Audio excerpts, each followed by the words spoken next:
did I let myself get this far? Like, I need to change this thing, you know. And then the year after, I came here in this country, and because I came here, I had no friends, I didn't know anyone, so I had to wait for 4 months to get a place to go to school. And in these 4 months, like, a gym, a leisure center actually used to be next to my house, like 5 minutes away, and it was like only like 10 pounds a month, like very cheap, you know. So I was like, you know, like, I don't have any friends, like, let me just go and see how it is, you know. And I remember, because I was overweight, the workers there, they didn't let me train more than 2 times a week, can you imagine? And they didn't let me do free weights, so I had to do only machines, you know. I didn't have the clue, like, I was training, and then I went to chicken and chips, or like fish and chips to eat, like, it didn't make any sense, you know. And I remember I kind of got to be friends with one of the workers in the gym, and I remember I was like kind of begging him to let me train one more time, so I have a 3-day split a week. And that's how I go into fitness. Like, I start doing that even though, like, I didn't have a clue about nutrition and how to train. I start losing weight, and I become like a little bit skinny, but like skinny fat, you know what I'm trying to say.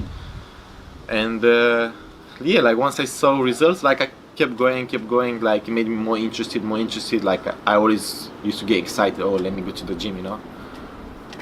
So when was it that you noticed that you had something, or you knew that it was going further than just trying to lose a bit of weight?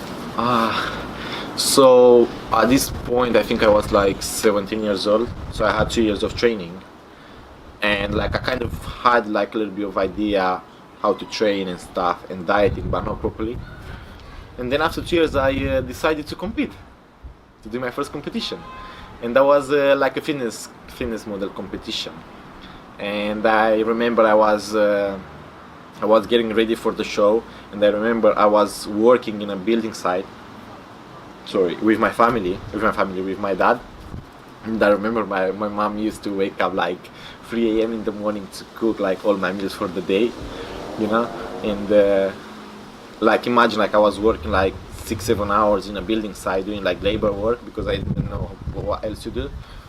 Came home, eat, and go to the train, come back, shower and stuff. It already like 8-9 in the evening, you know, like, I had to go sleep. So it was so hard for me. But anyway, so I did that, trained for 2 years, got ready for the competition. I competed.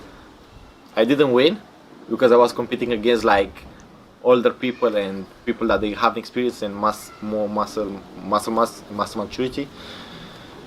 So I didn't win, but that competition made me really hungry, and like really motivated me to come back and win it. So after that competition, I took 2 years off, like, without like no dieting, like just like on size. And in that period of time, I was also like working in a gym, building site, just to, you know, like, all these things. And after 2 years, I was 19. Yeah, after 2 years, I came back to the same show that I did when I was 17, and I won it. And from there, I remember, you guys might say like Fit Media.